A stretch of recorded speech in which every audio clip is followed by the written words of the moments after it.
తెలుగు ప్రజల యావత్తు కూడా తాము దగాపడ్డామనేటువంటి ఒక అభిప్రాయంలో ఉన్నారు. ఎనీ పార్టీ, తెలుగుదేశం పార్టీకి సంబంధించిన వాళ్ళు కావచ్చు, జనసేనకు సంబంధించిన వాళ్ళు కావచ్చు, వివిధ రాజకీయ పార్టీలకు సంబంధించిన కార్యకర్తలు కావచ్చు, ప్రజలు కావచ్చు, మేము దగాపడ్డాము అనేటువంటి భావనలో ఉన్నారు సంపూర్ణంగా.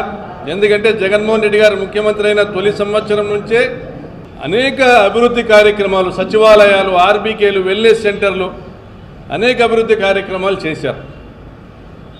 చెప్పుకోవడానికి 100 ఉన్నాయని జగన్ గారు చెప్పుకోవడానికి 100 ఉన్నాయి. మరి ఈ 1 సంవత్సర కాలంలో ఏం చేశారు మీరు చంద్రబాబు నాయుడు గారు?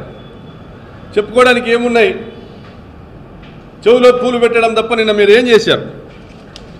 మీరు లోకేష్ బాబు గారు నిన్న తగ్గేదేలే అంటే అన్నాడు. తగ్గేదేలే అంటే మా గొంతు మేము కోసుకోవడంలో మేము తగ్గేదే లేదన్నట్టు కనపడతా ఉంది. సంవత్సరంలోనే తెలుగుదేశం పార్టీ పరిస్థితి ఆగమ్యగోచరంగా ఉంది.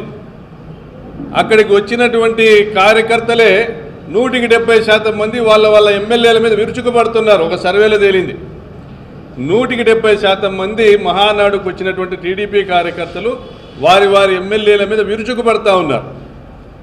మరి ఈయన సూపర్ 6 అమలు చేయలే, అప్పుడే 6 శాసనాలు అంటున్నారు. ఇప్పుడు రాష్ట్రానికి రాసిన మరణ శాసనం చూస్తున్నాం, సూపర్ 6 అమలు చేయలేదు, కానీ నేను అన్నీ అమలు చేసినానని చెప్తాడు చంద్రబాబు నాయుడు.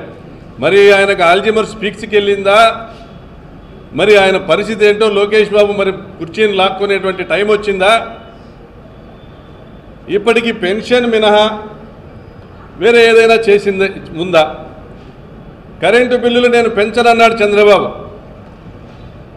పెంచి మొదటి 6 నెలల్లో 18,000 కోట్ల రూపాయలు ముక్కుబిండి వసూలు చేసింది కనపడలేదా? చంద్రబాబు మర్చిపోయినారా లేక బొంకుతా ఉన్నారా?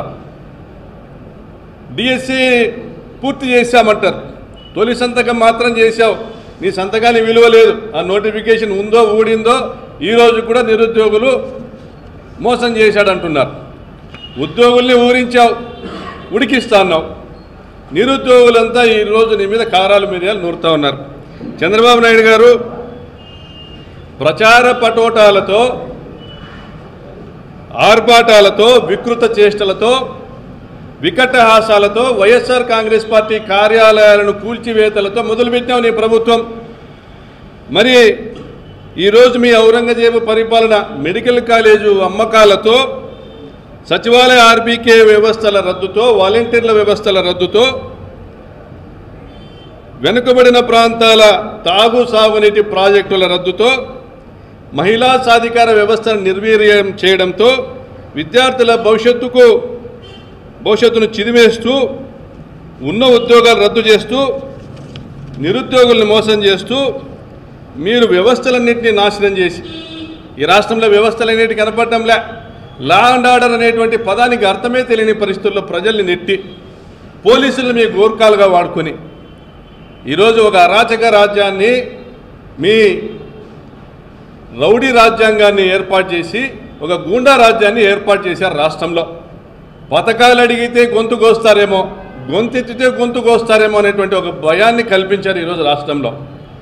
వైఎస్ఆర్ కాంగ్రెస్ పార్టీ నాయకులను జైళ్లకు పంపి దాన్ని గొప్పలుగా చెప్పుకుంటా ఉన్నారు మహానాడులో.